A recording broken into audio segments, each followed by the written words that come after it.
ready. You're ready to do your first. I'm ready to do my first. Your very podcast. first podcast. All right, Yes. Jade Savage. Welcome to the show. Thank you. I want you to do a little intro on yourself. We're just Okay. going to roll from there. Okay. I grew up in a really small town in Arizona, northern Arizona. It's called Page. Have you heard of Page? I have not. Yep, that's the response Okay. I always get. What's it near?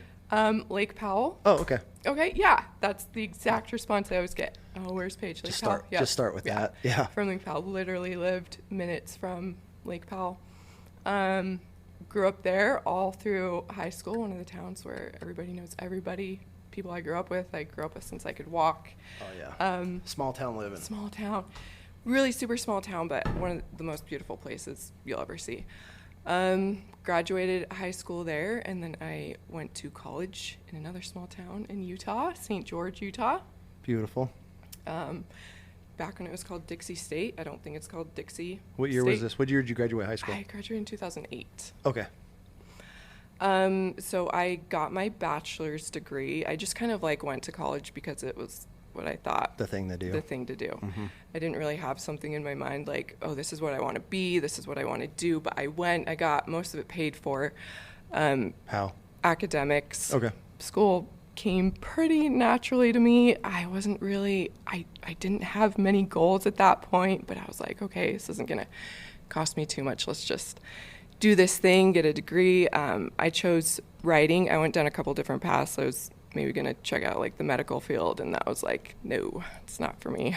So Why? Was it the schooling, or was it just to have to deal with this nasty? Yeah, the classes were hard. That was the first time that I had experienced having to actually study and take time to work on school to be good at it. But I cannot get the smell of the anatomy class formaldehyde in it. That's just right. There's no blood, no anything, but just the picture of those bodies on the table and the smell. I was like, no, it still makes me nauseous. So thankful for the people who can do that. That's why I asked, because I look at doctors.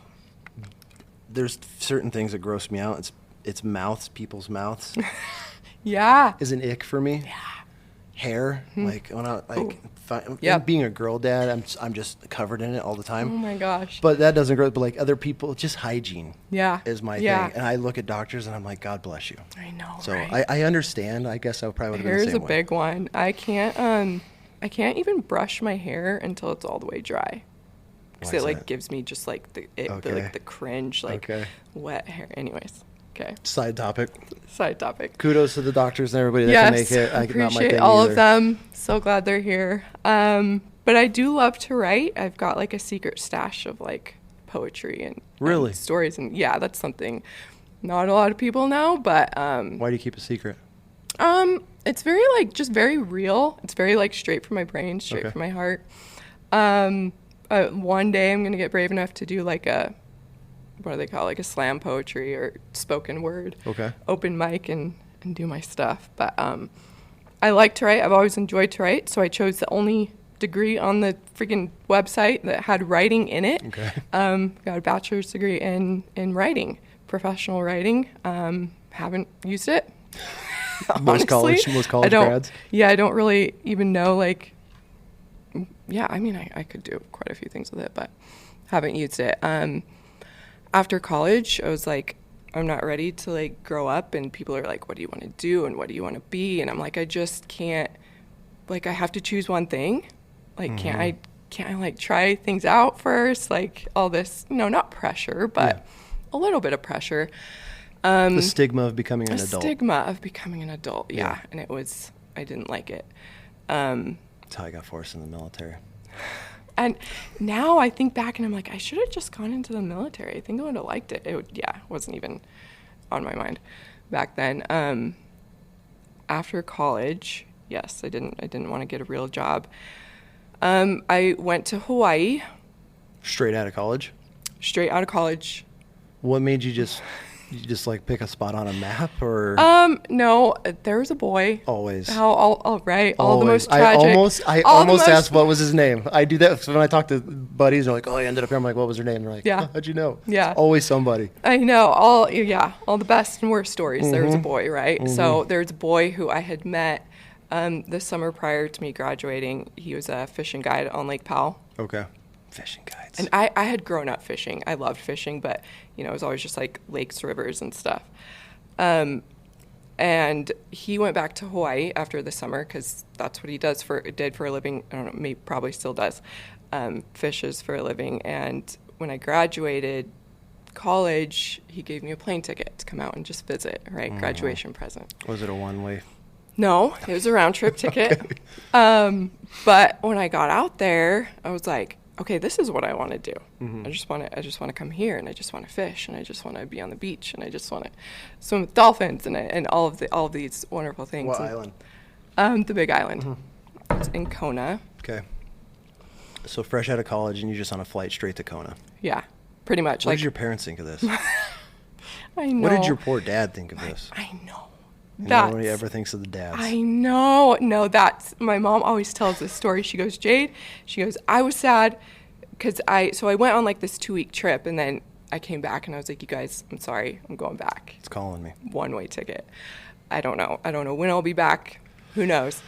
And my mom loves to guilt trip me. She goes, Jade, your dad, I have never seen him cry that hard. And I'm just like, oh my gosh. Didn't work though? No, obviously. Yeah. Didn't work out. I got there and it was great for a while. You know, my perfect fantasy world of living in Hawaii and fishing and no real responsibilities and no real problems until there was a problem with the relationship, and mm-hmm. I had to make a hard decision, and I went back to Arizona. I want to know what the fishing was like. I mean, you're with a fishing guide mm-hmm. that does this. I mean, you guys had to have been doing some. I mean, that's one of the best places in the world to be doing. To be fishing. For sure. Yeah, I was really lucky. I went on so many once in a lifetime trips. Did you catch any? What are they? Black marlin out there? Or is it blue blues? Marlin. Blues. Okay. Mm-hmm. I caught a lot of blue marlin, but I caught 2 really, really big blues. What's a big blue? A big blue? Oh, for you, what'd you catch? For me, so I caught a 5. I'm trying to remember now. A 559. That's big. You can say 560. And a 580 and a half. The half counts. 100%. Yeah. So those are massive. How long did that take? Oh, hours. Hours in that chair. Hours baking in the sun. You finished it? Start to finish. Dang. Yeah, I'm trying to remember. One of them, the 580 was for sure start to finish. I'm like, and I get violently seasick every time I would go out on the water, throw up every time. So I'm like, heaving in the bucket, like as hours. You're fighting this fish for hours. Yeah, I'm trying to think. The one that was 580, it died. It pretty much died on the way up, so it was like so much harder to bring it up because it was just all this dead weight. Whereas, if they're alive, then you'll catch them swimming up to the surface, mm-hmm. so you can hurry and reel that slack in. But yeah, really, really cool. What was your favorite fish over there? I mean, they got dorado. I mean, you guys have everything. Yeah. Oh no, a really cool fish. The ahi, obviously, there's some really big ahi out there, but the mahi were so fun, fun to catch. Favorite, yeah, they were wild, such strong fish, and we'd catch most of them stand up, so with the belts on, and really, marlin's really cool. a pretty interesting fish. Like I've fished my whole life, but I have some buddies that are like hardcore guys, and mm-hmm. I had a buddy of mine, very wealthy too, calls me in the middle of the night, and he's like, I need you in Cabo tomorrow. And I'm like, it's like 4 a.m. I'm like, what? Oh I'm literally like, my feet's blowing my phone. I thought it was a vet or buddy in trouble. And I see him. I'm like, okay, answer it. I need you in Cabo tomorrow. And I'm like, what? Like, what's wrong? And he's like, we're going to catch 100 marlin in 2 days. I need you down here. And I'm like, that's a thing? And he's like, I need you, send me a picture of your ID. And he literally, long story short, I fly to Cabo the next day. And we took his boat that he sailed from Georgia all the way to Cabo. No way. Just to do this trip. Oh, that's awesome. And it was one of the crazy. We caught 99 marlin? In striped marlin, sorry. Caught 99 striped marlin in 2 days. And he was pissed because his goal was 100 on the way back. Oh, my gosh. We're almost back to port, and we see all these frigate birds hitting the water. And we threw out the streamers, and we circled it, and we ended up catching 100, and that was it. And so... But that's that was amazing. It was obviously not as big of a fish as the blues, but I mean, that's such a fun fish just to catch. Yeah, they're really fun. One of them I felt bad. I was trying to get my dad out there to visit. It was going to be like my dad, my grandpa, my uncle, mm-hmm. come do like a boys trip. We were going to take them fishing, and they couldn't make it. Stuff happened with their flights, got canceled. It was middle of the summer, and if I remember right, I was like, it's okay. Like, it's middle of the summer. The mm-hmm. fishing's probably not going to catch that big blue. I took that trip, and I caught one of those, and I was like, So how long did it take your dad to get over the fact that you just up and left? Are you his youngest or what? Oldest. Okay, all right. I have a younger sister, Tori. She's just as badass as I feel like that you lived my It's my dad. nightmare. My dad had like, he was very passionate. We always joke he probably wished he had boys because we were just like. Is he a girl dad? He's a girl dad. Good. Yep. Good. Power to him. Love it. Yeah. You know, not made us, but heavily encouraged us to do all the things that he liked to do. So lots of motorcycles and outdoors, snow skiing, water skiing. So let's get into this real quick. So I'm a girl dad. Right? Yeah. So that was good that your dad, all right, I would like to pick your brain on this because as a girl dad, I don't know what I'm doing. Yeah. You know, and especially like coming from an athlete side of things and, you know, I should have gone, could have played college sports, whatever. And then I joined the military. Everyone's like, you're going to have boys. You're going to have like little bam bams running around. I didn't know you were just a girl dad. 100%. I love that. And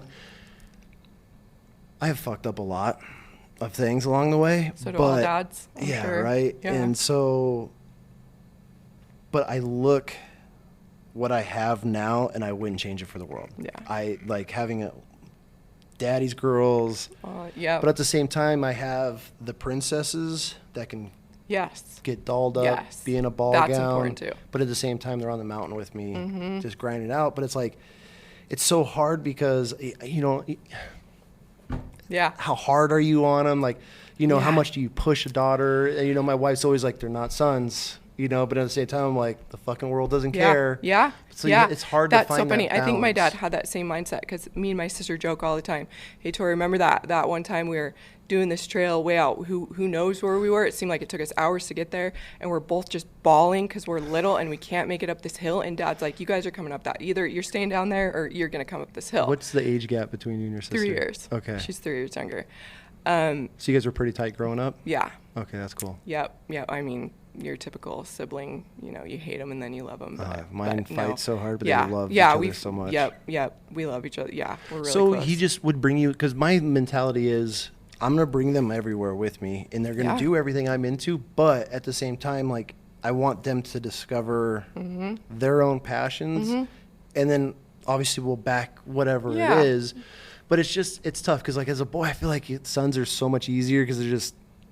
Yeah. But at the same time, I don't know. I know a lot of guys that have sons and they're fucked up. Like, they're either too hard, not hard enough. They don't have the right discipline. So it's like finding that balance. But then with girls, with me being this rough and tough dude, and then now I have to like conform to, you know, I had to learn like, why are we crying over math? Why are we, and my wife's like, their daughter. I know. Like, we're crying over a math problem. I remember, my dad the same way. He'd be like, dude, I just, you know, when we get a certain age and the emotions and everything sets us off, I just don't know. I don't know. And you know, but girls are pretty easy to read for the most part. And no? I mean, and then when the hormones start kicking in and the changes, it's wild. It is. Nobody preps you for any of this. I don't have kids, so I can imagine. But you went through it. I mean, you gave your dad a lot of nightmares, I'm sure, between you and your sister. Yeah. That's where I'm at now. I'm like at that stage where I'm just like, what's next? And now I have all the boys sniffing, you know, having a 16-year-old, and they're all full rut chasing around the house, and I'm just like, I know, you got to be careful. You got to be prepared. Everywhere we go, what's your snap? I'm standing right there. The nicest person, the most gentle, nicest, kind, approachable person. But every boyfriend my sister and I would bring over, like, dude, your dad is so scary. Your dad, I think you have to be like that a little bit. You have to. I feel like, and my wife, you know, because like, kid came over this year and asked to take my daughter to prom, and we know his dad and I work together. Yeah. Great family, and so I was like, oh, you know, I knew it was going to happen. I'm like, you guys know my rule, like, and the way that I look at it is like, I just want to set up these boundaries, and I don't know if they're right or they're wrong, but you know, when it comes to dating and all this that's going on, like, we're a very tight family. Good. Yeah. Like everything is shared. There's no secrets. Like, our kids ask us, like, obviously age appropriate, but you know, hey, you're not old enough for that yet. But if it's age appropriate, that's one thing that we do not. You're gonna ask, we're gonna tell you the truth, and if you're not, you don't think you're mature enough to understand the truth, then we'll wait for it. Right. But so when it comes to dating, that's been one of my biggest battles, because it's like, is it an age thing? Is it a maturity thing? And so you're always torn as a dad. And so I feel that it would be fun to talk to your dad, watching, especially where you're at. I can see where you're at now is where I feel like the sport, just the shooting, being able to dress up. And that's how I want my girls to grow up, that they can do everything. But it's like, where now I'm at that torn point. Like, do I give them the freedom to learn and fail, or it's just so hard as a dad to let go and to find that happy point, to give them the freedom. Because I have, right now, she has 100% trust. She's never done anything for us to not. Yeah. But at the same time, like, it's a scary world. It's scary because you don't trust other people. Well, now with social, with porn, with phones, these kids are just so easy to get.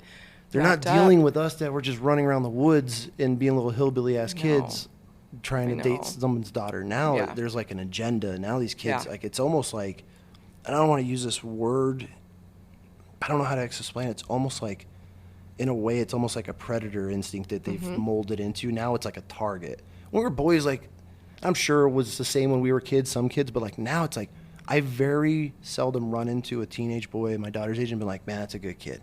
I'm like, okay, like really? that kid's a stud, or that kid's got a really good head on his shoulders. Now it's like, you can just tell immediately. Yeah. And so maybe it's just my dad instincts. Maybe, but they're right. They're usually right. There is a fine balance where you have to let them go, and you have to let them mess up. I mean, just like you do. It's part of life. Yeah. And that's why my wife, she's like, they have to learn. Yeah. They have to learn. I'm like, no. Yeah, I know. No, I just want to protect them forever. For sure. Yeah. But I love that. Yeah, it's just tough. I love that so much. When it comes to the dating thing, it's like, back to that, it's like, I felt it was a pretty fair, because, I can't be that dad that's like, nope, not till you're 18, not till you move out of the house. You can't do that. Because you can't be that dad, because then they're going to start seeking, and that's when they hide, or they're sneaking things. And right now, like I said, we have 100% trust. Yeah. So what we came up with as far as dating was, it's a maturity thing.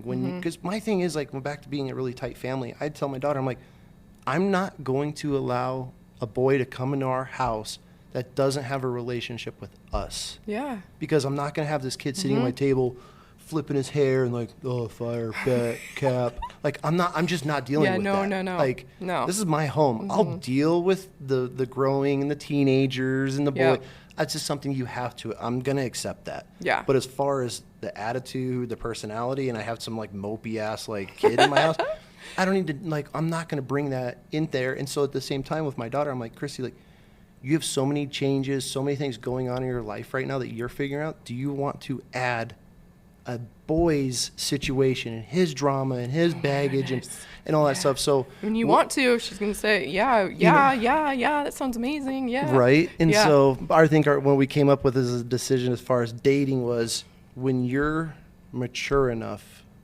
and can know your self-worth and your value of who you are, that's when the wife will give me my wife will give me the green light and be like, hey, she knows. Because I think that's a problem with every age and every generation, is girls are so easy, and I'm watching it, and with her friends in her age group, and they're so easily impressionable, or they have some daddy issues, and they're chasing these things. And I'm watching these girls just crumble. They're falling one at a time, like just getting into trouble. They're sneaking out. And with the relationship we have, my daughter's like, oh my God, this is we know everything. And so that's hopefully none of her friends are watching, because I know all the dirt on them, and their parents don't even know, which is the best part. But it's like, I don't want that. And so now we've instilled this. So now she's like, I see it.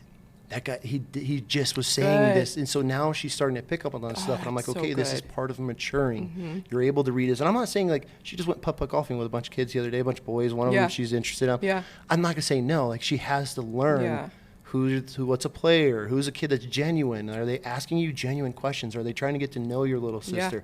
Which having a little sister, which is my little twin, she's my mini-me. So I have a mole, and I have that inside.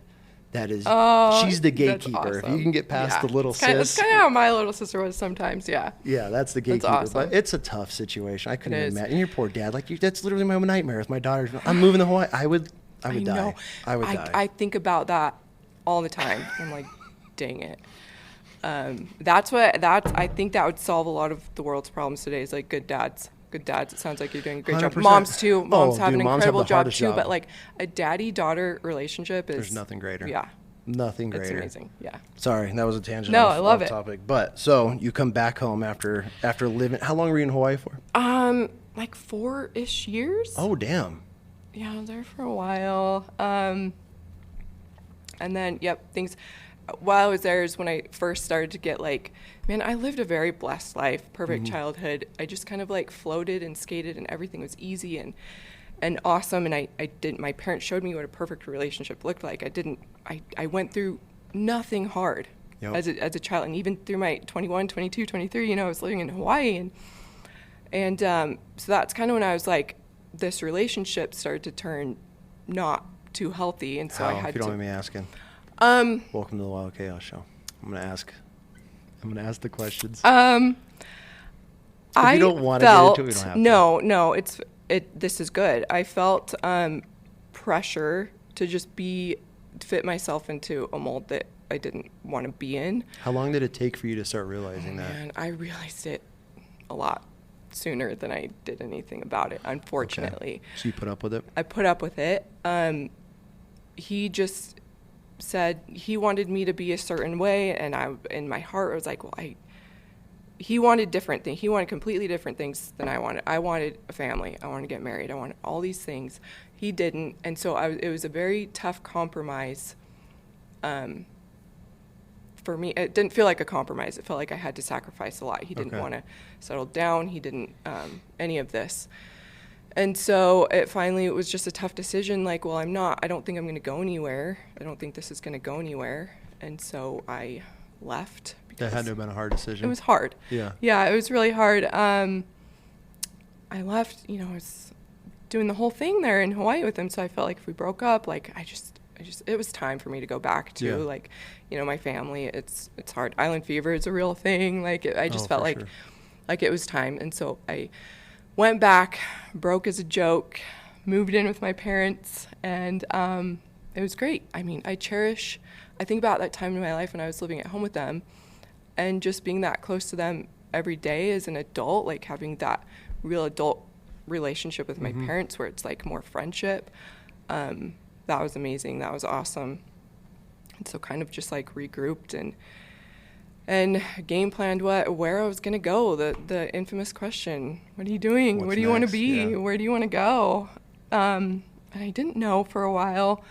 I started going to CrossFit, and I got really obsessed, involved with CrossFit. I loved it. I had, the CrossFit fever caught you? Yeah, it got me. I had always been, active and in the gym and stuff, but CrossFit was a whole other thing. And so I got really into that. I pulled my dad into it with me. Good. How old is he at this point? 55? No. That's good. Was he a pretty active person prior to this, or were you like, hey, yeah, okay, no, active, yeah, but just kind of, you get in these like funks and these don't know what to do. So got him involved in CrossFit with me, and it was really awesome to do CrossFit every day together, CrossFit competitions together. We did opens together. He came to CrossFit competitions with me, and it was our thing. So that was a really cool time in life. And what next? I eventually moved out of the house, still in Arizona, moved out to my own place, still in Arizona. I got my real estate license because I was like, maybe this is what I'm going to do. It's a great career. It is. It is. And I loved it, and I enjoyed it. Really, yeah, nothing bad to say about it. And that's actually what I was planning on doing here. When I moved here, it's like, I'll just get into real estate. It'll be easy, pretty good reciprocity with Arizona, so I was just going to have to do the state exam, yeah. And then things unfolded. What are the things that happened and unfolded? So you move here. So yeah, I moved here after a little bit. So life was just I felt for a while the urge that I needed something more. This little small town in Page, the small town of Page that I love with all my heart. It'll always be home. Nothing there for me anymore. A single 33-year-old woman, real estate. There's just not like much of a level that I could advance into a career, I guess, like, you know. I just need something else. And I had been feeling this for a while, but kept putting it off. Like, oh, I'm comfortable here. I'm fine here. It's okay. What if it doesn't work out anywhere else?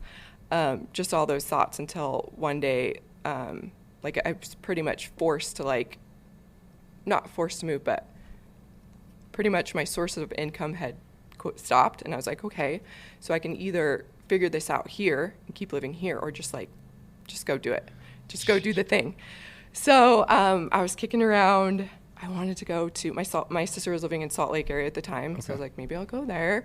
San Antonio, I had a couple of really good friends who were moving to San Antonio, and they're like, you can totally, you know, stay with us. So I was like, maybe San Antonio. I like Texas. I like San Antonio, or here. I don't know why this kept coming up. I know a few people here. Nobody ever has anything bad to say about Boise. No. I had we'll edit that on the podcast, Chris, so put that in your notes. We're going to say Colorado, Denver. No, I'm just kidding. we got enough people moving here. I know, right? Yeah. I get that too. I get crap for that. So Boise keeps hitting the map. Boise keeps just popping up, and I don't know why. You know, climate's similar to northern Arizona. I know, you know, it's a beautiful area, blah blah blah. So I'm simultaneously like applying for jobs and places to work at all these places, and just everything Boise related comes back the quickest and the easiest. There's like no hoops to jump through. Like it's just easy. And so I'm like, all right, I guess I'm going. I'm like, Mom, I'm going to Boise now. And it was within like a few weeks. I had really, just up and my mom, trooper that she is, helps me move up here, and me and my dog. So we got up here, and I didn't really know what I mean, this was 8 months ago, and I'm still like, what am I doing? What are you doing with your life? What do you want to be when you grow up? I'm like, oh, I'll probably just do real estate, you know, and just like see where life takes me. Yeah. I don't know. I don't have an answer for you guys, you know. Like, let me live my life. Let me do a million things. Let me do all the things I want to do. Right. And good for you though that you're in the mindset of like I'm not going to just do the day in and day out grind and sit in a cubicle and just make the money and go home and live that life and just be miserable. That's hard for me. That's really hard. But also there's like all this pressure around like, okay, I've never been married. I don't have a family. I don't have kids. I have literally nothing tying me anywhere. Shouldn't I be like wildly successful with a career? I mean, you know, and so there's like this level of what's success though? I don't know. Happiness, true. Freedom. That's true. You know? Okay, true. That's my biggest thing. Yeah. I know dudes that are worth hundreds of millions of dollars and they're miserable. Yeah. Yeah. What's success? True. But still, there's like, you know, just this, and it's a me thing. It's probably a me thing. It's you know, I get it. Goes in my head. And so I moved here and I was working for Amazon. Nothing again, like great people I worked for. They were contracted by Amazon to deliver packages. I was an Amazon delivery driver. Wonderful. Dude, that job is hardcore. Okay. I was walking like 10 miles a day. Like, no joke. So like yep. I would not believe you, but I have a Marine buddy. Ryan. I met him. It was his very last day. We worked in the same. He hated it. We worked in the same warehouse, and I remember it was his last day. He was handing in his stuff when I finally met him. I'd seen him come in and out, and then we met and we chatted about like different things in the industry and stuff. But that's so funny. He was showing me his watch, his counter, and I was like, dude, you're just sitting stagnant all day. He's like, stagnant. He's like, I'm fucking doing miles running to people's doorsteps. 10 miles a day most days. Do they put that like in the fine print when you're signing? Oh yeah. So they like let you give you the head. Yeah. He's like, dude, I'm smoked at the end of each day. Yeah, we worked for different companies, but my company was like, yep, you'll be, 20,000 steps. Like, I'm like, dude, okay, whatever. I'm here. Like, I need a job, right? So it is that. I mean, yeah. Did you ever get attacked by a dog? No, but a lot of people did. Like that's a thing. That's a thing. That's a big thing. What do you have any crazy Amazon stories? Any delivery stories? You ever run into just complete crazy people? Oh yeah, like downtown. When I first got here, I had to deliver all downtown, and I'm from Page, Arizona. Okay. Population, what is it, 7,000? There's no downtown. Yeah. I had to deliver downtown in the dark. I mean, nothing too crazy, but, you know, lots of drunk people just, hey, can I get in your van? Can you give me a ride? Blah, blah, blah, blah. People are asking for rides? Yeah. How late are you out? Some nights, like 8, 9. Depends on how fast you get your route done. So that's what yeah. Okay. So the quicker you get it done, then you're out, or do you get back and then they like load you back up? And they like encourage you to help out other drivers who are struggling. How often does that happen? A lot. I mean, okay. Yeah. So people have your back though if you're helping them, or is it? I feel like I wouldn't help people. I'm just being honest. I didn't want to. I was like, dude, I've walked 10 miles today. Like, no, I want to go home. I can understand that. I don't think I ever really had anybody help me. One time I had someone help me out. I was quick, man. I was hilarious. Like, let's get this done. Never would have believed Ryan. Like, when he was, until he showed me, I was like, I'm like, dude, you're just going to a doorstep and back. He's like, oh, no. It's a lot. No, you're delivering, like, some people, like, 400 packages. Yeah. You're doing, like, I'm trying to think. You're doing, like, so I first started out in downtown Boise, and then I was going to Mountain Home. Okay. You have to drive to Mountain Home every day? Mm-hmm. In the snow, 45 minutes? It's no joke, dude. This job is not for the faint of heart. No, he was, I mean, this dude is like a killer. Yeah. He's a Marine, and he was just like, yo, fuck this I know. Thing. Yeah, I was over it. I was so over it. That is insane. So you're driving to Mountain Home with just a van? Is it like a Sprinter van full of packages? And then once you're out, you got to go fill back up, or are you done for the day? Unless they ask you to help. Unless they say like, hey, can you go help this person? So you're just hauling ass out there. I was trying to. Yeah. Oh yeah. Did they have sonar and stuff? Some of them did. That would suck. Yeah. I'd be doing 100. But everywhere. like when it was snowy, like these vans were getting stuck. So I eventually graduated. I didn't have to deliver packages anymore, so I was dispatch. Okay. So I got to sit behind the computer all day and like keep an eye on the drivers. And dude, these drivers, some of them in the snow, they'd get stuck till like 1 or 2 in the morning. It's like, yeah, it's a lot. Is it worth the pay? No. No. I mean, getting stuck till 1 or 2 in the morning, I would be so pissed. Yeah, no, I was. Well, especially here, they don't plow anything. They don't have anything to take care of snow. So, like, it dumps a foot. We would have to deliver all the way out to Pine and Prairie. Who's living out there? Yeah. Anyways. Oh, my God. Yeah. That is hilarious. They're the only other person I've talked to about this. But he was like, he's like averages like 10 miles a day. Yeah. It was nuts. But the job got me here. I survived, for the first little bit. I was here. I got over it real quick. And when I moved here, I have a friend in the firearms industry. He was texting me one day, asking me if I could, I don't know what we were texting about, but I ended up telling him, oh, no, I just moved to Boise. And he's like, Boise, Idaho. He's like, I know someone in Boise. You guys need to meet. And so he put me and Amanda in a group chat, in a text. And so the rest is really history with her and, a little bit about that. And yes. Yeah. So you had no prior shooting experience, or did you shoot a little bit growing up? Because obviously that's what she does. Is she the one that turns you onto it? No. So my shooting journey,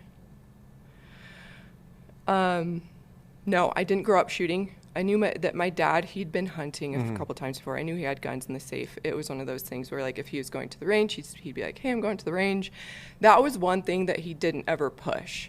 Okay. And I think that was just a hard thing to, like, try to push. Do you wish he would have, knowing what you're into now? Yeah. Okay. Yeah, I kind of wish he would have. And so I didn't grow up shooting guns. I had zero firearms experience. And I really had no desire to. But early 2019, my dad came to me with this thing that he had found on the internet. And he's like, hey, Jade, we should do this. We should do this together. We should, train and do this. And it was the tactical games. And really? Mm-hmm. And I hadn't shot hardly. Like, I probably pulled the trigger on, like, 7 firearms ever before in my life, And I was like, Dad, there's no, like, what is this? Yeah, this looks cool. What are these people doing? Yeah, this looks awesome, but there's no way. Mm-hmm. He's like, we already do CrossFit. Like, we can do this. Like, I can teach you how to shoot guns. And I was just like, okay, yes, this looks awesome, but this is a someday thing. This is like, there's no way. I don't even, like, that big long gun, like, what is that? Okay. You know, like, this is how new I am into this space. And yeah, that was 2019. And so it was like excuse after excuse on my part, right? Like, one day when I have more money or more time to train for this, or I know the first thing about this. And then the end of 2019, my dad passed away. Oh, I'm so sorry. It's okay. I haven't like spoken this story much. So, I wrote an article, about it once, but I haven't really like told it. So he passed away. If you don't mind me asking, okay. On his motorcycle, doing what he does. It's hard to even be sad. I know, right? Mm-hmm. He was doing motorcycles were his thing, his like top thing.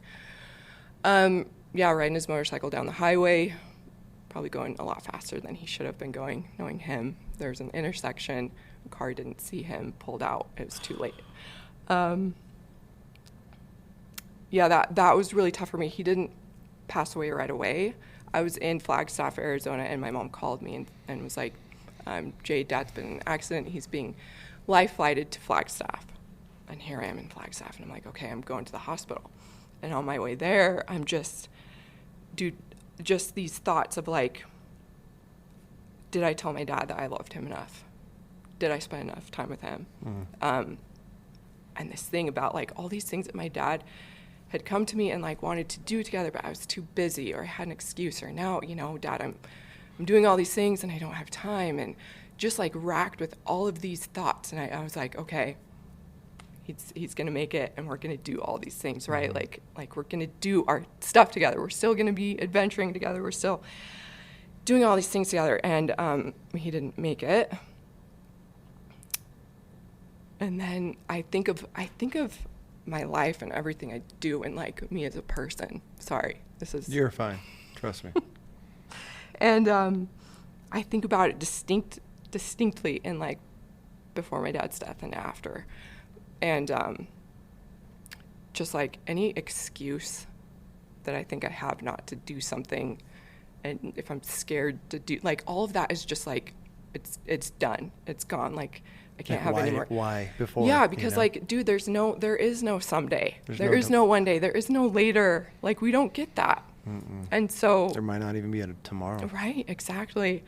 And so, I struggle with his death and trying to cope with that and grieve and all of that. And got sent down, a dark path, and life was really dark for a long time. My dad, towards the end of his life, was really open about he struggled with depression, and he had to seek professional medical help for his depression. And one thing he always said was he always said that he needed his regular gut checks to combat this depression. And gut checks were anything that was scary, got your adrenaline going, that you like feel that feeling right in your gut, where you don't know if like this is too much of a risk. You're just like scared out of your mind to do this thing, but you have to do it anyway, right? Like, you have to do it because that's what's going to tell you, right? That's what's going to tell your brain that, dude, I'm living. So act like it, sort of a thing. And so I always remember that. And when I was just really struggling, man, a lot of guilt around, I didn't do enough with him. I didn't, and even as silly as it sounds, the tactical games, because it's ingrained in my mind that this was like one of the last things that he wanted to do with me.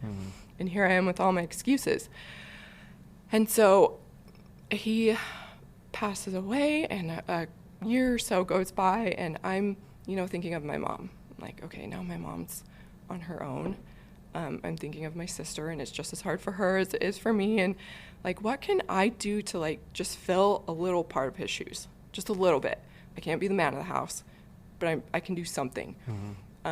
My dad always carried a gun. He had his concealed carry permit, and everywhere we went as a family, he carried, and we knew he was carrying. And so I'm like, you know what? Maybe that's what I can do. Like, I know we don't all live under the same roof, but if we're out together, like, I can be the one. Who says I can't? Kind of a thing. So that's really how it all started. And I got my concealed carry permit. I did it completely backwards. I got my concealed carry permit. I got my first pistol, and I was like, hold on a second. If I'm going to be carrying this thing on me, I need to make sure I know how to use it. Mm-hmm. And so that started the journey of me learning. And I was that was like a few years ago. 30, 31. And that's what started. Yeah, huh? yeah. So I'm very fresh, very new into this. Good for you. But I've kind of just like dove into it all in. I love it. There's so much that I love about it. It feels like something that I'll never be able to master. Like there's never a point where I'll know everything. Mm-hmm. And so, yeah, I love it, and something that I've grown to be very passionate about. So then you come here to Idaho, and you get linked up. Mm-hmm. And so you've already have a little bit of shooting experience at this point, or did you start going through the classes here? Nope, I have some. I jumped right into it, and I was like, I'm going to do this thing. Slowly started to learn how to shoot, how to hold a pistol, how to stand, how to pull the trigger, all of it. And then I was like, okay, I'm going to do the tactical games. Really? I'm going to do it. And it's scared out of my mind. I don't know the first thing about it. But I start researching, and I see that they're holding an athlete camp, their first ever athlete camp. And come and learn everything there is to learn about the tactical games. And so I email them. I'm like, hey, how many? Because it's like a week away at this point when I email them. Like, hey, how many spots do you guys have left? Like, oh, we have a couple. It's like, okay, I can make it work. Here come my excuses. Like, oh, it's too soon. Okay, a couple spots. I can make it work. And then I'm like, well, what do I need to bring? It's all the gear. So they tell me all the things. I literally had to Google, what is a battle belt? How to fly with firearms. Where was this at? I was still in Arizona. Oh, the tactical games camp is in Texas. Okay. It's near. So you're just like, I'm doing it. Yeah, I had to. I felt like it was this thing, I was in this dark place, this funk, like all this guilt, like maybe I have depression, maybe I should go see someone, maybe I should get help. I was like, dude, I need a gut check. Mm-hmm. Let's do this thing. And so they told me that I needed a carbine. Yeah. I was like, okay, well, there's my excuse. Like, what the hell is a carbine? Ooh, yeah. I'm like, and so I email back, and I'm like, dang it, maybe the next one, something along the lines of like, maybe the next one I don't have an AR-15, I don't have a carbine. And didn't think anything of it, and I was kind of relieved, like, okay, I don't have to, this was like a really big thing, scary thing. And then they email back, and they're like, oh, well, we'll have one here that you can borrow. I was like, okay. Like, shit. I know. Like, okay. So I did it. I'm not getting out of this after all. I did the camp. How was that? Okay, so let's break us through the camp. So the tactical games is a mix between CrossFit and 3-gun? 2-gun. 2-gun. Yeah. Okay. Pretty much. No shotguns. No shotguns. Okay, so you're doing pistol and AR-15s with a carbine. Yeah. Which, with a lot of CrossFit integrated into that. Correct? Yeah. I mean, how do you explain it? You've done this. It's heavily CrossFit, but it is like, it's strongman, it's obstacle course race, it's rope climbing, dragon plates. Yep, it's running. It's it looked miserable from an outsider. Like that's accurate. Nobody would finish any course and be like, that was great. Like, dude's puking over a berm. There's some teenage girl laying in the dirt. I know, dude, but it's amazing. The atmosphere there was incredible. It was a community, 100% the community. It's trauma bonding, man, out there. We're like, yep, it's amazing. And my closest friends, I've met them through the tactical games, and it's.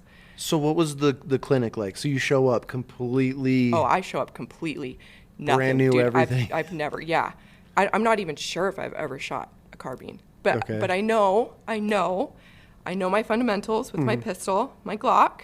I know how to be safe. I know where safety is I'm sure of all that. So you know enough that you. I know enough. Okay.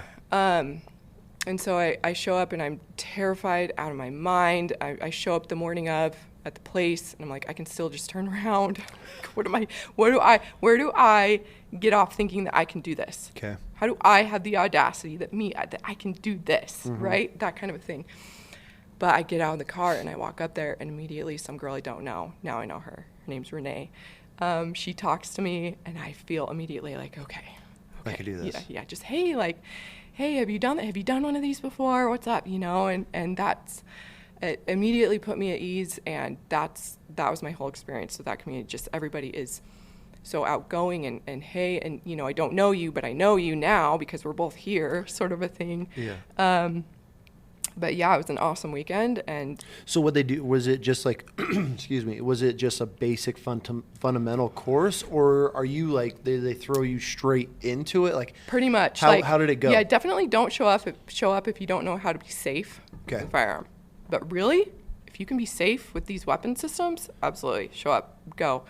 They split us up into groups, like beginner and like more advanced, split us up, and then we would split the day. We would spend in a CrossFit gym going over different movements that you might see. Techniques, things like that? Techniques, yeah. Okay. Coach just threw that, getting over yokes, the bars, doing a lot of stuff like that. And then we'd switch and we'd go to the range, and they would, it was pretty basic. The one I did, it was a little bit of fundamentals, pretty basic. And then at the end, it was like a 2 or 3 day thing. At the very end, they'd run us through some like mock stages that you would see. Really informative, and they even like showed you, like, we had like a lesson on like the carbine and like how to take it apart and all this. It is very beginner friendly. Good. It wasn't. Yeah. I mean, I guess that's kind of the whole point of that is like an intro to the tactical games. Yeah. Because from an outsider, it can look pretty intimidating. I feel like me being a vet and Marine, I would walk in and be like, or it just looks like a little much, right? Like to some people, it's like, that's a little extreme. I know it looks that way, and they have great photographers and videographers that make it look super badass. But and it is. I mean, it pretty much photos and itself. And really intimidating. Yeah, but it's not. It's. So you finished that and you were like, oh, I'm 100% hooked, or I'm doing it. Yep. Yeah. I went and I volunteered at an event first. Highly recommend doing that, just to see how it all runs. And then I signed up and I did my first one. Which was where? It was in Oregon. How was that? It was awesome. Really dusty. Everything went wrong. My carbine took a crap. Something with my. So did you go home and like? So I went home and this was the hard part, figuring out, is asking people, well, what should I get here? What should and there's so many, and I'm going just off opinions of people that I really trust, and I get all this stuff. I like pieced out my AR-15. And then had a friend help me put it together. Oh, good for you. Yeah. Okay. So that was saved cool. You some money too. Yeah, it did. It saved me some money. He helped me build it, put it together, and that was that. But obviously, like, my stuff has changed. I have totally different stuff now, and that's one thing. Do you look back at your original stuff and like, oh my god, is that one of those like you've evolved into? Yeah. I mean, because you run that shit. I mean, it was pretty impressive watching everybody. I mean, you jumped out of the vehicle and ran the. That was so fun. Yeah. So you do the Oregon one is your first one.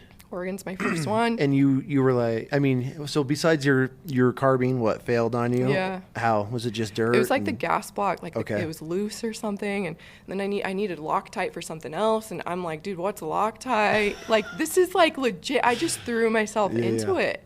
And of course, that's the best way. The community was just so willing to help. I mean, Nick, he's now the president, owner of the Tactical Games. He jumped in and helped me with my carbine, and a lot of other competitors, even people that I'm competing against, more than willing to like help me get my stuff right. Mm-hmm. So that's really the best thing about it. But that was my first one, and I continued to do like 2 or 3 that year, and then I did some last year, and this one was my 8th. How are you doing now compared to your first couple? I'm better. I have a long way to go. Oh, for sure. It's humbling. It's a humbling experience, especially when you throw it in with like, you're maxed out and you can't catch your breath and your arms are shaking and your grip is shot. I don't think people will understand us just talking about it. Like, because you if we're trying to compare this to it's hard to compare this to anything, because It's not like a 2-gun or 3-gun where you're standing stationary, they beep the shot timer, and then you just run your little course and that's it. You all are literally, I mean, I watched you guys do the one where they had the sandbags on the plate, and you're dragging the sled like 80 yards. Yeah, that one was hard. Dragging it all the way back, dropping a 25-pound sandbag, dragging it back down. That one, we didn't even have any support. We were shooting freestyle. Yeah, freehand. Yeah. So, and I mean, there's ones where you guys are throwing the bags up and over the bars, which those had to have been 15 foot high. I mean, that was way more than 10 foot. Oh, yeah. You guys are doing that, rope climbing, and then you're sprinting, getting in the most awkward positions to shoot. Like, I mean, I was watching people, they're on their knees with their forehead on the ground shooting. Yeah. In these, they'll give us, and they've really stepped it up too with the shooting. You've really got to get your body into some awkward positions and able to see those targets. Like, it's really, as the sport grows, it's just getting harder and harder. And here's me, like, I'm already like struggling, and now it's, but it's so much fun, and I'm definitely better. I'm definitely more confident in it. But yeah, there's a lot of. It seems like a really cool thing, and it's like I was in the, I guess, the two-way community that's how when social was kicking off. That was like my big thing, and it was such like a hateful world. Like, every company hated on every company. Like, you know, with us having a charity, like, oh, we're not going to sponsor you because you work with them, and they did this to us, and it's like we dealt with that so much. And then going to these big like SHOT Show, and just the drama.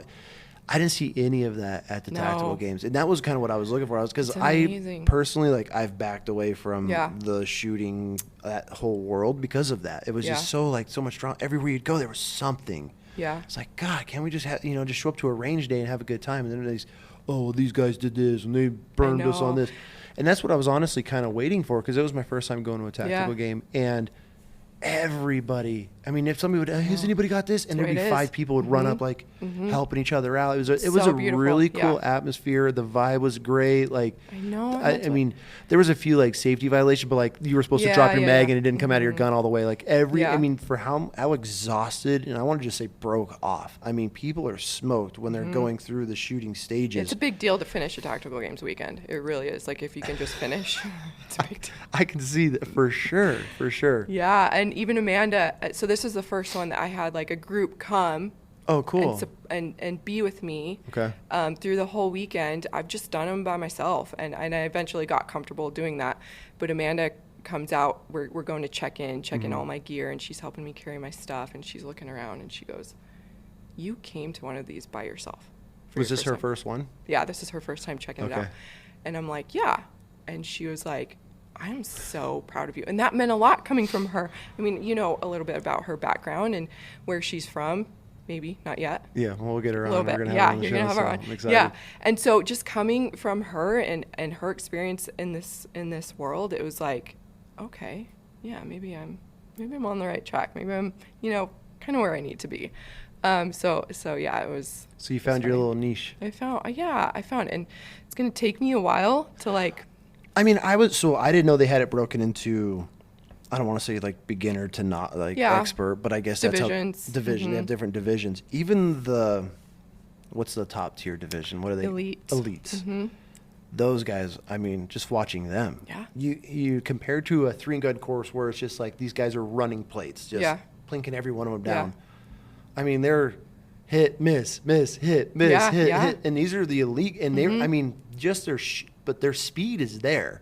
Right. But you're so smoked. You're smoked. Mm-hmm. And then you're running and you're sprinting and you're climbing and you're dragging and you're going up and over and under. And then they expect you to like just do, and so that's where it almost levels the playing field. Like nobody really has an advantage. Yep. Because you have this really cool flat shooting gun with the best optics, and you're reloading your own ammo and getting your.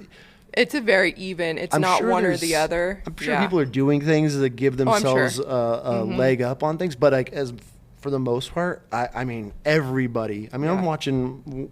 There was a kid there, Andrew.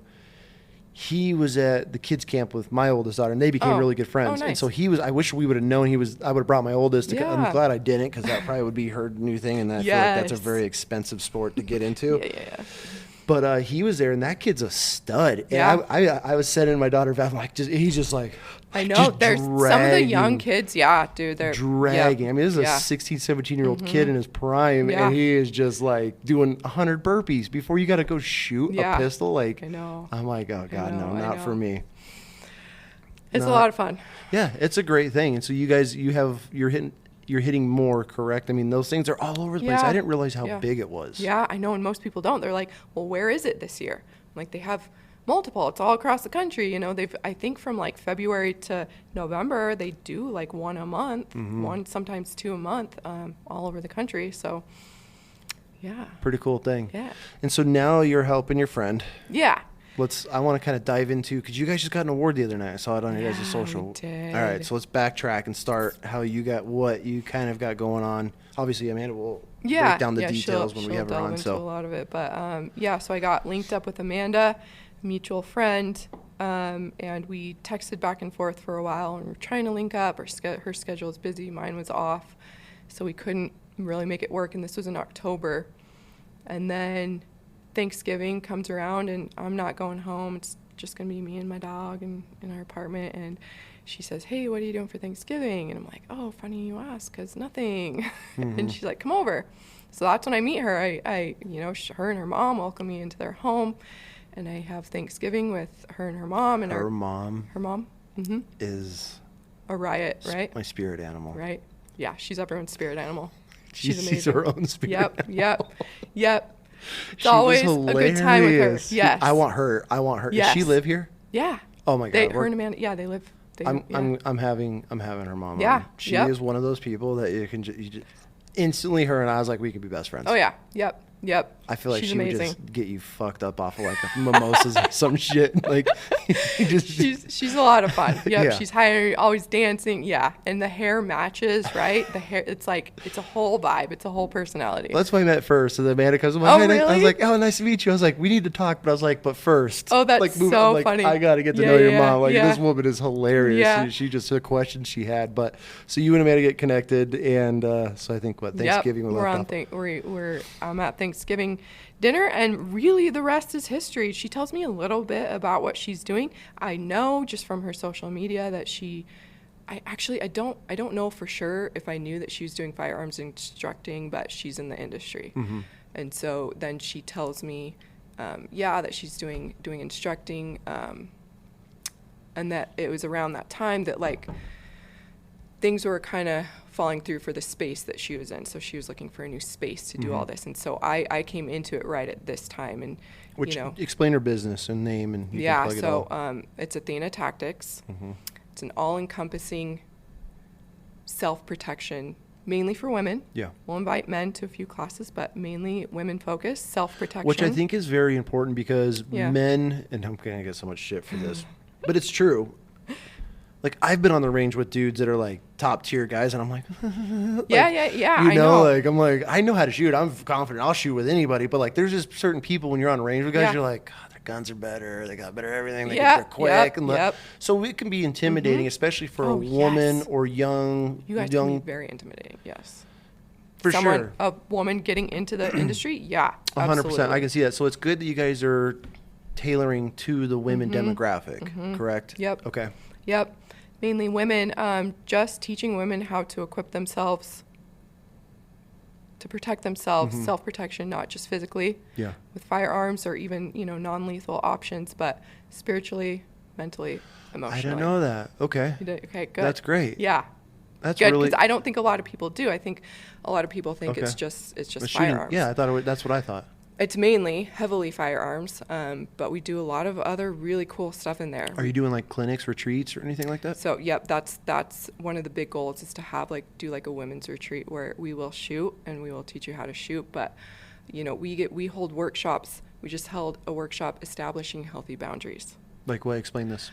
Like teaching women what to recognize in relationships across their life, just not romantic, but and work environment, boundaries, work environment, friends, parents, coworkers. What's your boundary that you don't want people crossing, you know, stuff like that. What is a healthy boundary? What is not a healthy boundary? What does it look like when people are crossing your boundaries? And are you teaching them how to address that?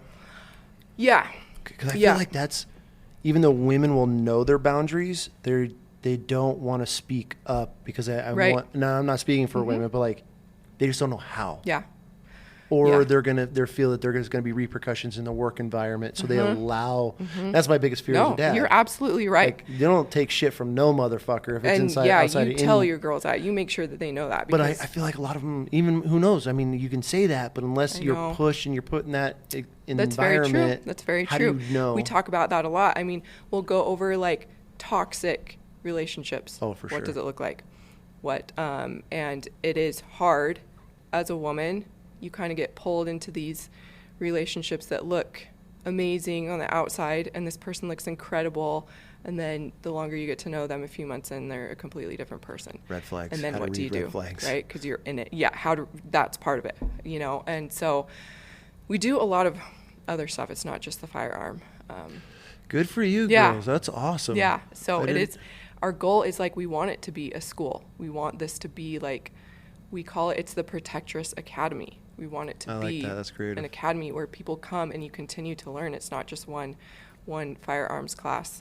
You know, not a one and done. It's not a one and done. We don't like to do those. We don't like to do one and dones because it's a lot of information. If we're teaching you how to use a gun, you're not going to retain this information in an 8-hour class. There's a lot. Yeah. I mean, firearms fundamentals is, for me, I feel very basic. You can learn that in no time, but it's the familiarization with it, knowing what to check, how to check, when to check. Exactly. And people don't. I mean, I've had buddies shoot their thumbs off because they thought their gun was clear. And those are like the big questions that we get. Women who know nothing about this.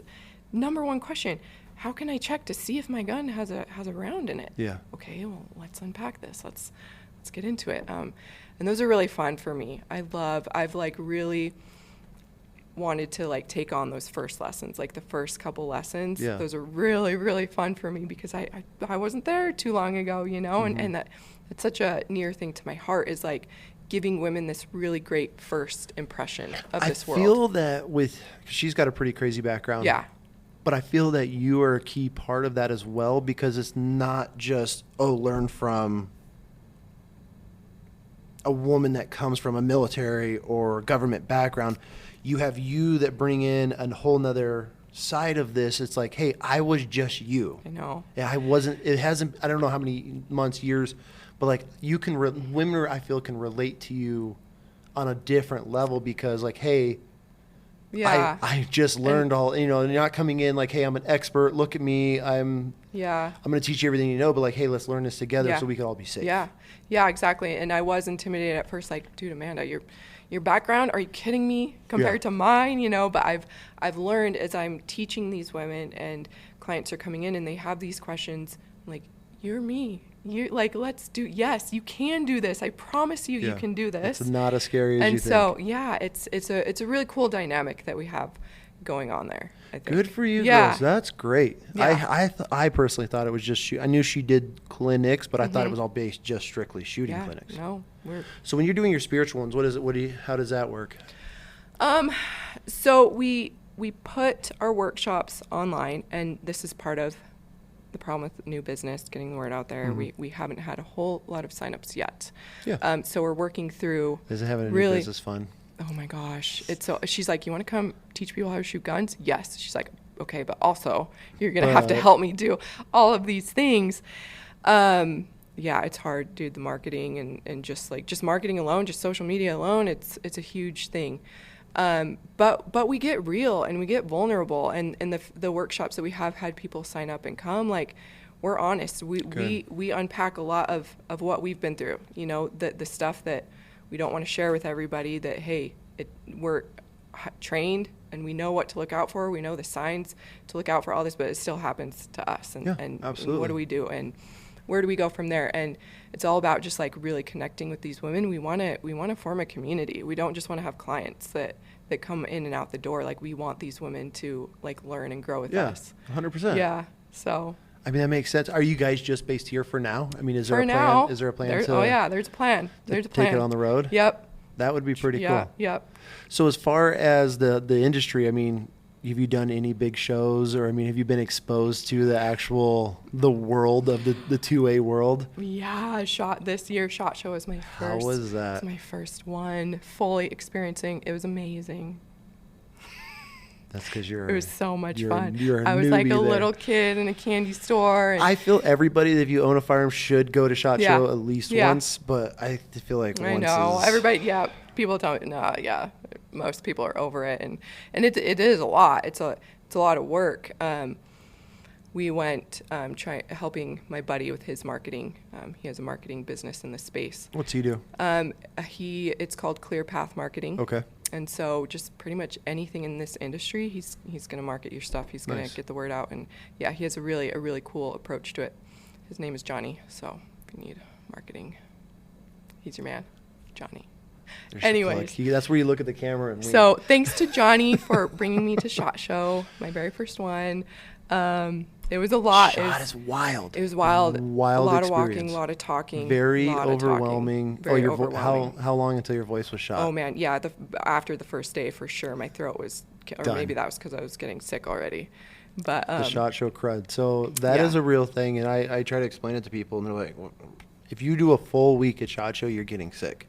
Like, 100%. Yeah, I didn't believe it. I'm like, and then it lasts for like a month. Yeah, No, it's. Oh my gosh, it drug on and on and on. We've literally broke this down because I've worked for businesses in the industry where we all went. Yeah. Like all the staff, owners, and we would all come back, and then nothing ever gets done for the month after you get back from SHOT because everyone's sick. Yeah, Amanda and I both got sick, and we're like, dude, we just can't do it like for so long. We were sick forever. You get this crud, and then the worst part about that is that's where, especially the last company when I was with them, it was a hunting, obviously outdoor brand. So we would literally roll from SHOT to Expo. Oh, the next show. Expo to Expo. It's just the next show, the next show, the next show, and you just never. And then you're out with the after parties. Yeah. I mean, you're walking out and the sun's coming up, and you're like, oh, God. I know, and I just want to talk to everybody and connect with everybody and make sure that I hit everybody. Yeah, so it was really fun. It was a big experience. Yeah, Are you going to go back? I'd go back, maybe one more year. Yeah. I think the best thing to do is when, like, my last couple of years of going, I would try to line all my meetings up for 2 days. Yeah. And I would come in, boom, boom, boom, boom, knock them, and then I was out. And I'm like, hand sanitizer, like taking baths and rubbing alcohol. I did. Some people I knew were like, I'm only coming in for this day, and then I'm those gone. are the people that have done the tour. Yeah. So you come in, line everything up, and you're out, and then you're just like, oh, thank God. And you get home, and you're not sick. It's the greatest feeling. It's the greatest feeling. So that was amazing. The point that I got to. Good pro tip there. Yeah. Yeah. Chapstick, hand sanitizer, vitamin C, emergency. Yeah. Yep, those are like the SHOT Show beginner kit. Yeah. So it's hilarious. Well, I'm glad that we got a chance to finally sit down and shoot the shit. I think I need an award though. I think I'm like the most normal, regular person you've had on this show. No. Speaking of awards. Oh, we did. Yeah, we did. We got an award. That reminds me, you guys just received. We did. We got. We almost missed this shit. Idaho's best specialty school. All of Idaho. Athena Tactics got. That's pretty okay. I'm obviously going to talk about it when we get her on, but I want you to explain because this is pretty incredible. I mean, you guys just won this last night or the night before? When did you guys just a couple nights ago. Yeah. This was Wednesday. Yeah, a couple nights ago. Oh yeah, 2 nights. Yeah, we got someone nominated us for probably like best firearms instructor school. Okay.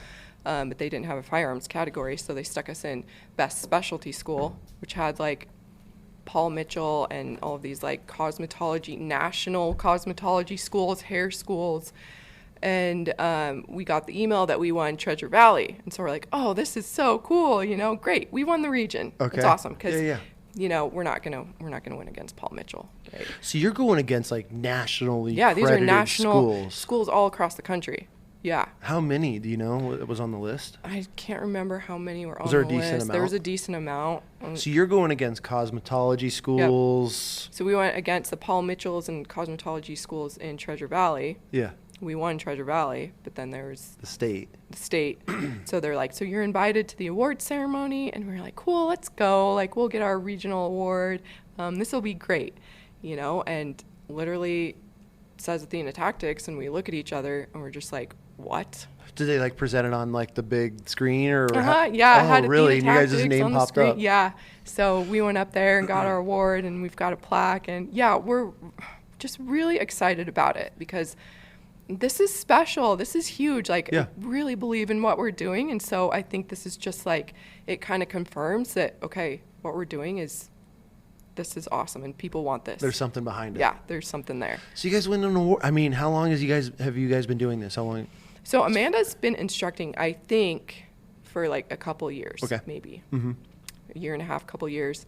Athena Tactics just recently had its 1-year anniversary from when she created the LLC. Good for you guys. Yeah, and we just got the brick and mortar in January, March. Oh, so you guys have an actual shop. Yeah, we have an actual place. Is that where you're holding your clinics and everything? Mm-hmm.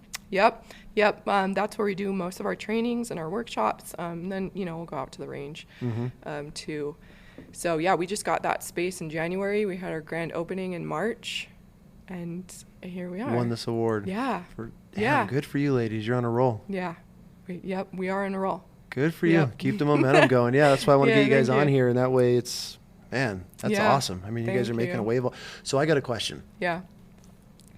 Being two women in the industry, a very male-dominated industry, it's so weird. Okay, I got to just vent something.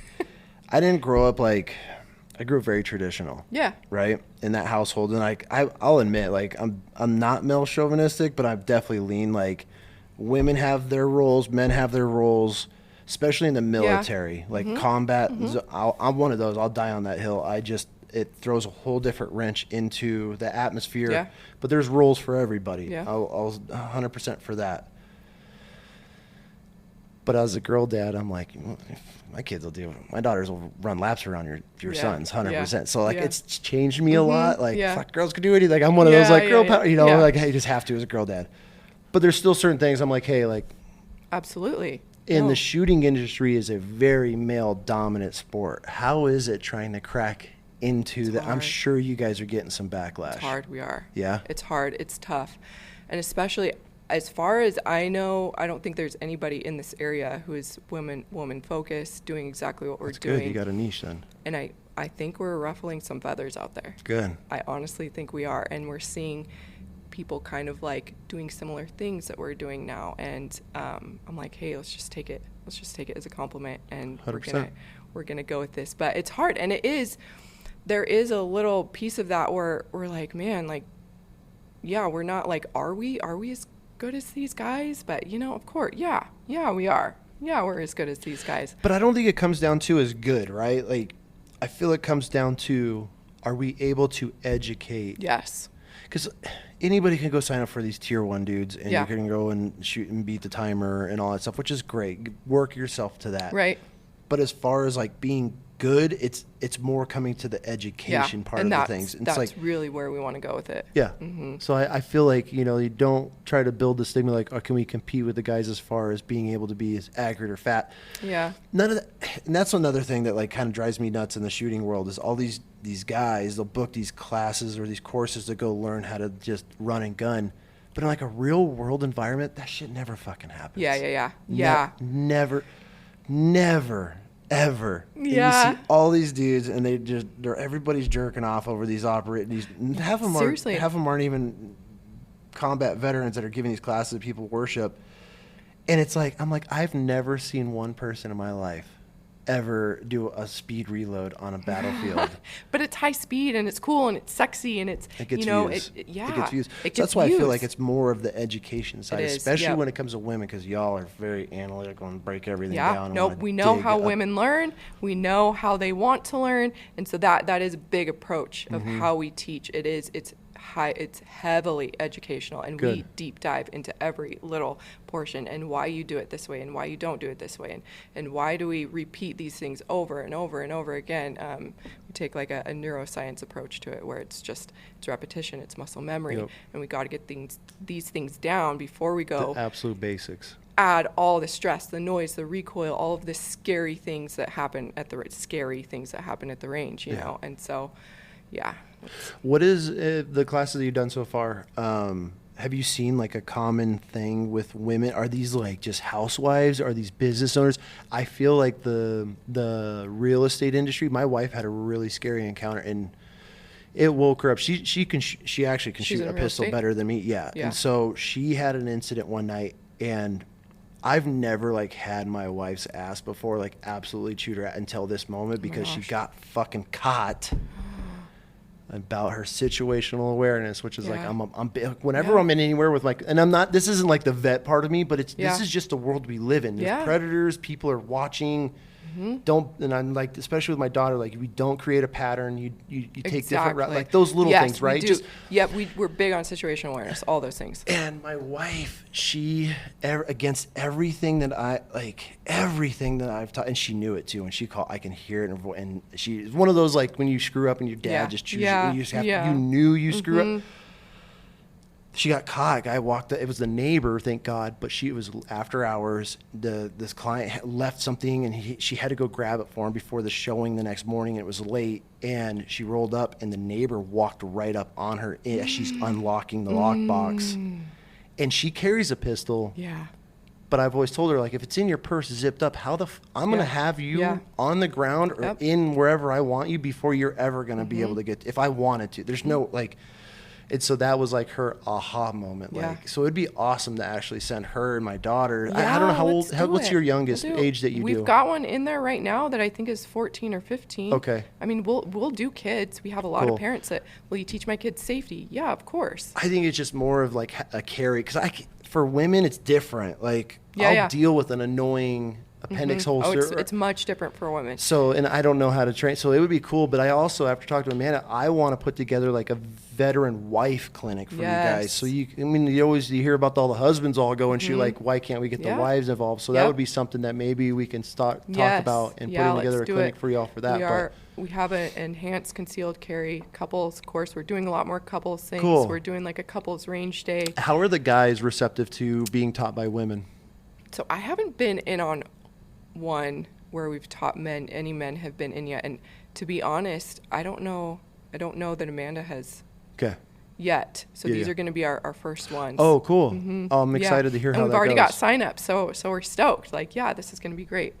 But yeah, we've already talked about that, like lots more couple things. We're all about, making the family unit stronger. We're not like we're teaching women how to do a man's job. It's not what we're about. And there's really so that's a stigma too. Like, this is a man's job. Yeah. It's not. It's right. If it comes to your kids, like, I want my wife to be able, if I'm not there or if I'm paying or on the bat and something happens, like, it should always fall on, I feel like, as a father, as a husband, all of that world falls on my shoulders, but I'm not always going to be there. But you're not always there, right? You're out of town or you're at work. And I travel a lot. So it's like, I can't, and realistically, I can't live that mentality like, oh, I got you, because I'm not always there. Yeah, that's true. And that's exactly what we tell people. My wife is, I mean, she's with we homeschool, we're together.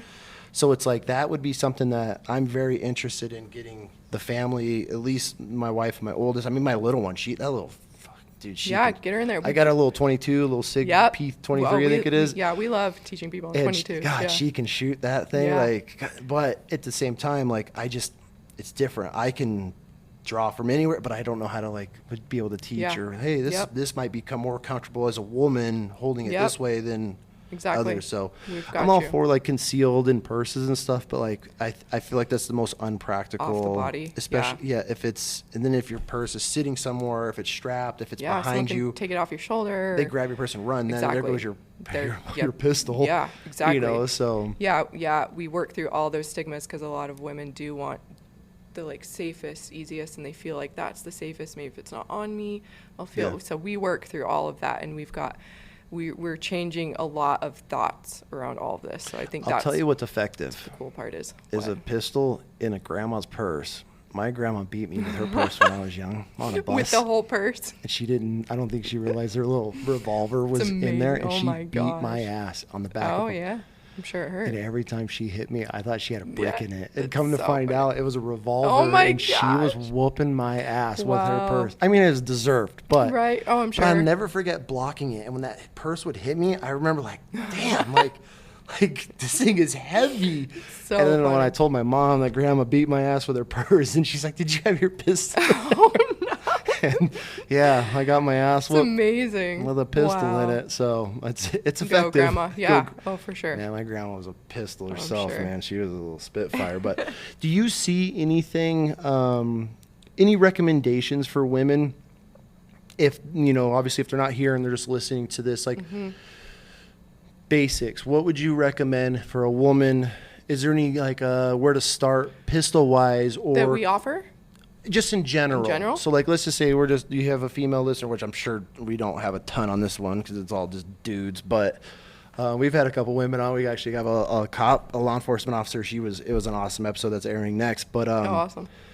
Is there any recommendations, like where they should start, what they should look into, any online classes, or do you guys offer all that? I mean, let's just say they weren't here in Boise and weren't able to come here. Is there, for a woman that's listening, and the world's becoming a crazy place. I know. And it's scary. And I think you guys, this is a great time to do it because, I mean, with how many immigrants are pouring in through our borders, you're seeing horrible things now. I mean, it's always happened, but I feel there's an uptick in with the political environment being such a shit show, there's a stress on this country right now, and a lot more people are on edge, and they're very quick to react negatively.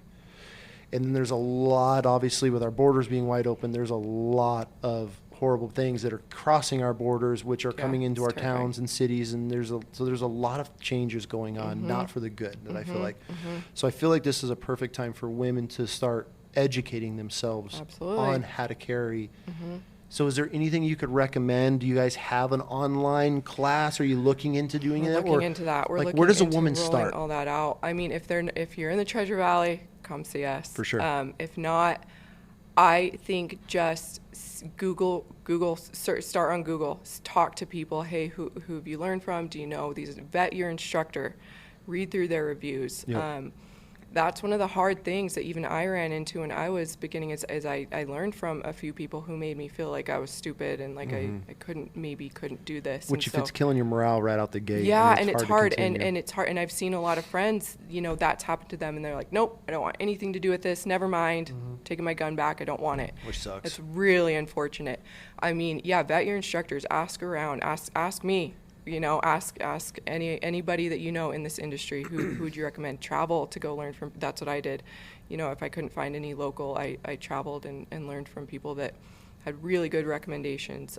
But if you get a bad one, don't stop there. Yeah, I feel it's now is more, and I'm sure they've always said it, but now, as a husband, a father, is the most important time for especially women to be carrying, or at least know how to protect themselves. Even if it's it doesn't even have to be a gun. I mean, I think a taser is kind of a joke, but it's a deterrent when they're loud, and it's something.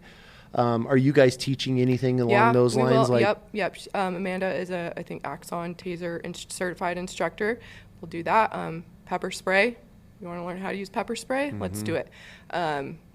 Anything. I mean, because some women just are not comfortable, and we're not going to push. So you don't have to come to your clinic and learn how to shoot. You guys are offering, I mean, there's lots of other avenues, but I'm sure it's based mainly around that. But if a woman wanted to come and just learn basics on it's self-protection. Yeah. Yep. Okay. Yep. Cool. All of it. What's your social or any socials you want to shout out? That we'll tag everything in this, but if there are any ladies listening or husbands that want to be able to get their wives into, that's another thing. Yep. I would much rather send my wife off. We get that a lot. Take care of it. Or women that come in, and my husband has tried to teach me, but he just tells me to do it, and doesn't have patience with me, and we get that a lot. Yeah, send them to us. That's a great. Yeah, I would much be like. You deal with her million questions. We do couples too. If there's a couple out there that wants to come and learn together, cool. We'll do that. But Athena Tactics on Instagram. Mine is savage.jade. We're always open to any questions, anything. Seriously, I'm on a mission to get as many women, beginners, but mainly women, in this space as I can. Good. And it's a great time to do it. Yeah. I think it's a very crucial time to be able to jump on board with this, and you never know, man. I can save a life. Too. Yeah, for real. Or more. Yep, or more. I mean, how I don't say incredible is like if there was ever a situation, but like the fact that if a woman ever stood up and just laid a motherfucker out. That gives me chills. Yeah. You know, I don't want to see it happen, but if it does, like, okay, like. Yep. We'll see it. You want? I mean, it's. Hey, we're talking equality on everything, right? Right. Let's go. Let's start carrying. Let's start carrying. Yeah. Well, thanks for coming on. I really appreciate it, and I think this was great. You were all super nervous the first one, didn't know what we were going to talk about, but I'm glad we got into definitely the side of the shooting world and being able to help, you know, potentially get women, couples, and just teach them basic self-defense when it's, you know, with a pistol or tasers or anything else. I mean, you guys got a pretty awesome thing going on. Obviously, the state sees it, and a lot of other people do too. And I mean, to be able to win an award like that, I mean, it's just we're really excited. Pretty cool thing. Thank you. Well, thanks for coming on. Yeah, I appreciate it. Thanks. Thank you.